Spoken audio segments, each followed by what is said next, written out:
दोस्तों आपने किन्नर को तो देखा ही होगा। किन्नर देख के आपको बहुत जो है कि खुशी मिलती होगी, जिसे हम लोग हिजड़े के नाम से भी जानते हैं। देखो भाई, इनकी कोई गलती नहीं है कि ये किन्नर पैदा हुए हैं, ये नेचुरल पैदा हुए हैं। ठीक है, तो भाई आज हम इस वीडियो में जानेंगे कि जो किन्नर होते हैं उनके जो गुप्तांग होते हैं वो कैसे दिखते हैं और उनके गुप्तांग में परिवर्तन कैसे आता है। एक चीज़ और हम आपको बता दें, इस वीडियो के बनाने का मकसद किसी की भावना से ठेस पहुंचाना नहीं है। हमारा काम होता है कि आपको वैज्ञानिक तरीके से बायोलॉजिकल नॉलेज पहुंचाना। तो चलिए बायोलॉजिकल नॉलेज मैं अपने माध्यम से आपको बताता हूँ। देखो भाई, जो किन्नर होते हैं वे कई प्रकार के हो सकते हैं, जैसे कि नर किन्नर, जिसमें जो है कि नर जो लिंग है वह होता है, लेकिन वह स्ट्राइल होता है, छोटा होता है, भ्रूणकोष भी होगा, बट वो काम नहीं करेगा सही ढंग से। ठीक है, तो नर किन्नर हो गए, बच्चा पैदा नहीं कर पाएंगे।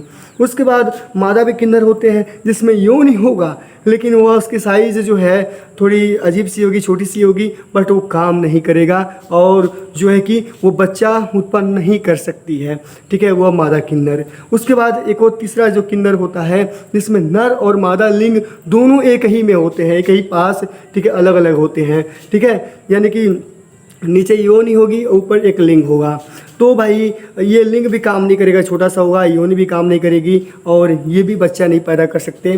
तो इन सबको हम, ठीक है, इन सबको एक कैटेगरी में रखते हैं, जिसे हम लोग इंटरसेक्स कहते हैं। ठीक है, तो आपने समझ गए कि कई प्रकार के किन्नर होते हैं। अब समझ लेते हैं कि किन्नर पैदा कैसे होते हैं। इसका मैं वैज्ञानिक कारण बता रहा हूँ, ये आपको कहीं भी यूट्यूब वीडियो में, पूरे यूट्यूब पर आप ढूंढेंगे आपको नहीं मिलेगा। देखो भाई, होता क्या है कि जब हम पैदा होते हैं ना, सबसे पहले थोड़ा मैं अपना एग्जाम्पल ले लेता हूँ। हमारा जो शरीर है, हमारे शरीर छोटी छोटी किस कोशिकाओं से मिलके पूरा ये शरीर बना है, छोटे छोटे कोशिकाओं से मिलके। तीन कोशिकाओं के अंदर केंद्रक पाए जाते हैं और केंद्रक के अंदर गुणसूत्र पाए जाते हैं। ये गुणसूत्र हमें हमारे माता पिता से मिला है। ठीक है, आपको भी मिला होगा। तो हमारे शरीर के कोशिकाओं के केंद्र के अंदर 46 गुणसूत्र होते हैं। ठीक है, लेकिन अगर हमारे जो है कि रिप्रोडक्टिव जो आर्गन है उनके मदद से जो स्पर्म बनेगा, तो उनके केंद्र के अंदर गुणसूत्रों की संख्या 23 हो जाती है, क्योंकि 46 गुणसूत्र जोड़ी में होकर 23 हो जाते हैं।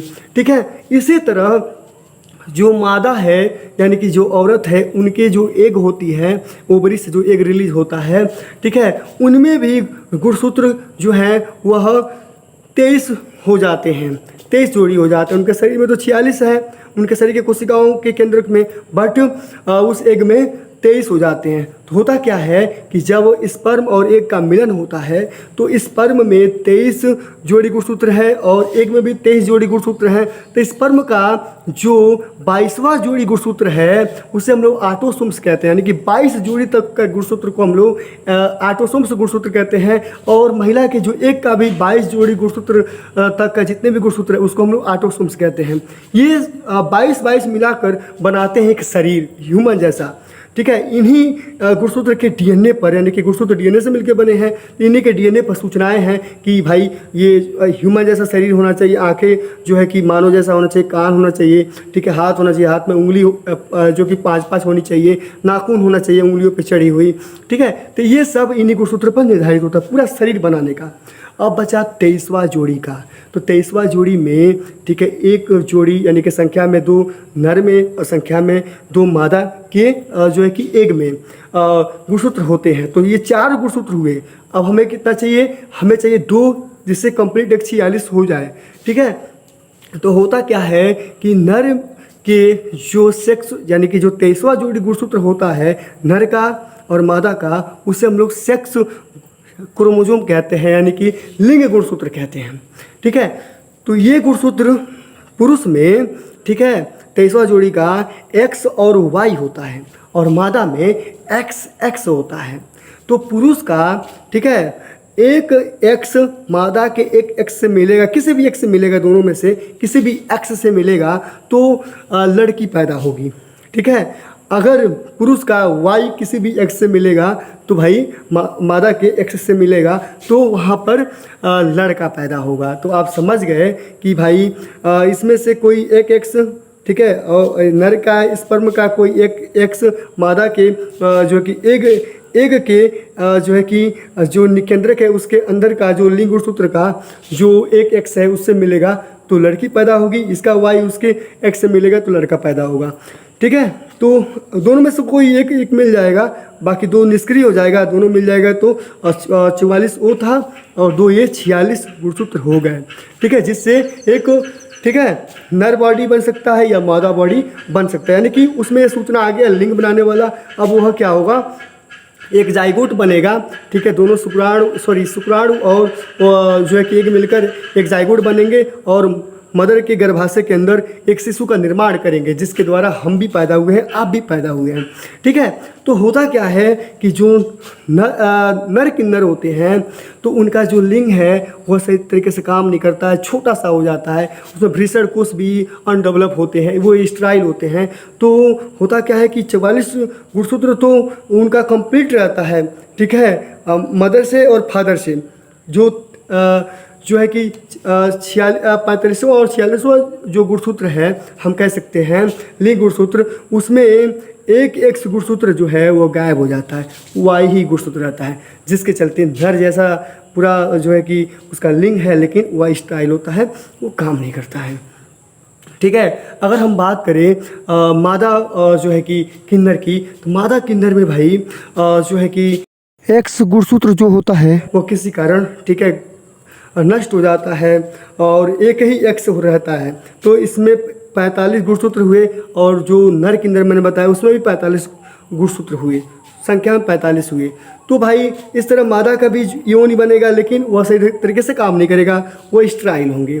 ठीक है, वो संतान उत्पन्न नहीं कर सकती हैं, यानी कि नर किन्नर और मादा किन्नर नहीं कर सकते हैं। एक होता है जिसमें नर और मादा दोनों लिंग होते हैं, अभी मैंने बताया आपको। तो उसमें क्या होता है कि जब 23वां जोड़ी का जो गुणसूत्र मिलता है मादा का, ठीक है, एक एक्स नर के वाई से मिलेगा तो मादा का जो एक्स है वो कॉपी हो जाता है, तो डबल एक्स हो जाता है। तो डबल एक्स का मतलब लड़की और वाई का मतलब लड़का।